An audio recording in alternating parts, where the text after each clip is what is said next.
I went to see Eddington in theaters earlier this year, and it honestly confused me and left me feeling a bit mixed.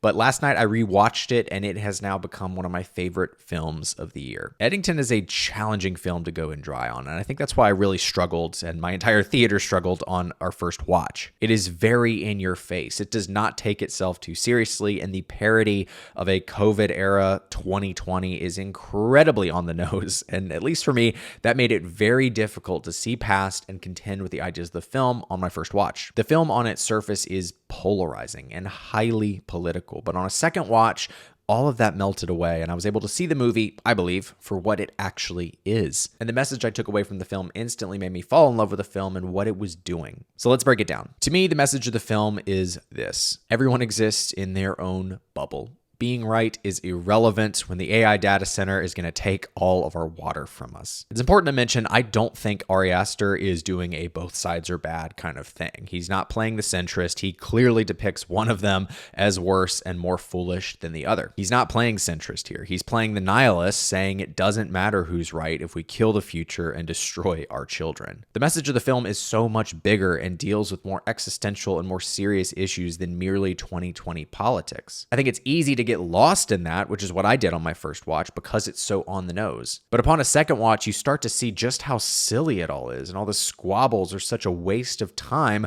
when the real existential threat is mere background noise. No one is arguing about the right things. This film is about anxiety and the collective destruction that has come from the internet and those in power weaponizing hatred and division against people. The anxiety, the virtue signaling, the youth who yearn for a voice, all of it is depicted so perfectly here to really show a mirror to ourselves, our ridiculousness, and the dire nature of our situation. The way it depicts kids in this movie is truly horrifying because it feels so real to my own lived experience. The internet moves so quickly, and those who operate it shame you for not knowing everything. You're never enough of anything, or you're too much of another thing. The World Wide Web demands you be a true Scotsman on any and everything all the time. And the second a crack is found in the armor, you are done for. The entry fee to participate is impossible to reach and even harder to maintain, but even if you do so, every seeming virtuous movement has already been co-opted by capital. How could any young person survive and not be ideological and insufferable?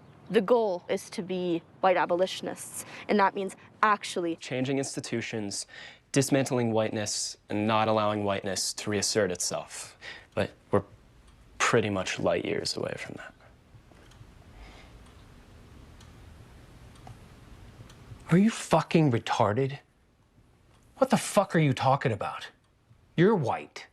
In a time where each person is expected to be an expert on any and everything all the time, it prevents us from focusing on the only thing that actually matters. Whether it's AI data centers, lack of healthcare, lack of housing, rising costs, or unlivable wages, we should all be unified across the aisle against those who exploit us. Because those who exploit don't pick sides. In line with the spirit and message of the movie, we are wasting precious moments if our time and energy is not spent stopping exploitation of those without by those with. Because at the end of the day, the data center will take just as much water from MAGA voters as Dems, libs, and lefties. Now, upon a rewatch, it's impossible to watch this film without also thinking of One Battle After Another. Both of them deal with politics, our modern world, and revolutionaries. So it was very fun to watch this film with that other one in mind to just see how they compare. And now I want to say picking a favorite between these two is pointless, as both are amazing and we don't have to choose. We have both and can enjoy both equally. But I simply found it interesting as I sat and thought about these two films in comparison to one another. I found myself preferring Aster's work over Anderson's in many surprising ways. Both are hilarious, both are depressing,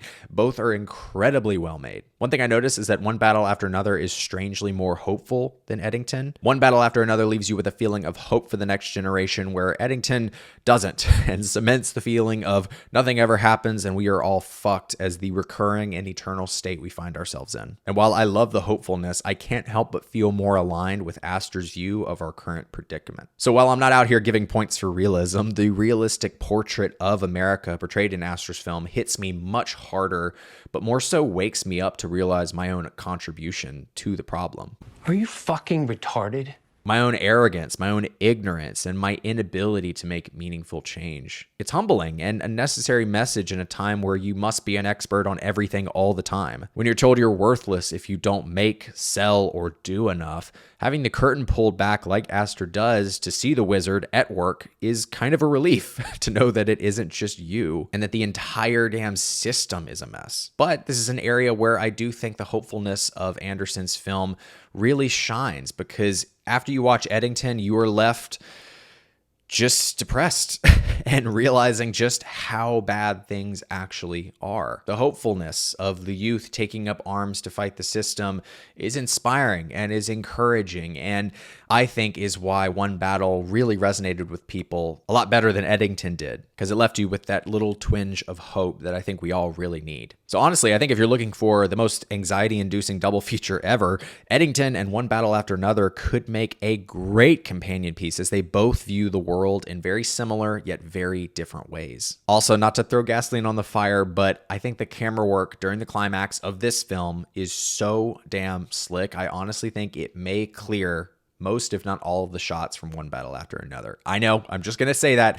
I may not hold to that, but that's how I'm feeling at the moment. Aster does some of the coolest stuff I've ever seen in this movie, and he does it like in the last 10 minutes of the film. He just holds back the whole film and then lets loose in that final climax, and it is spectacular to watch. Okay, let's put a bow on this here and wrap it up. If I could summarize this film in a single paragraph, it would be this: we are all incompetent and suggestible idiots made militant because of the internet, which is fueled and manipulated by corporate elites who serve to fuel the status quo in order to stay in power and ensure nothing ever happens. We are truly in hell. Thanks for watching, y'all. Have you seen Eddington or One Battle After Another? If you've seen both, let me know what you prefer. Also, let me know if you agree with my general thoughts of Eddington. Again, I progressed a lot from my first watch to my second watch. I'm curious if I'm the only one or if I just missed out on the message on the first go round. Regardless, let me know your thoughts on the film in the comments below, and I look forward to continuing the conversation.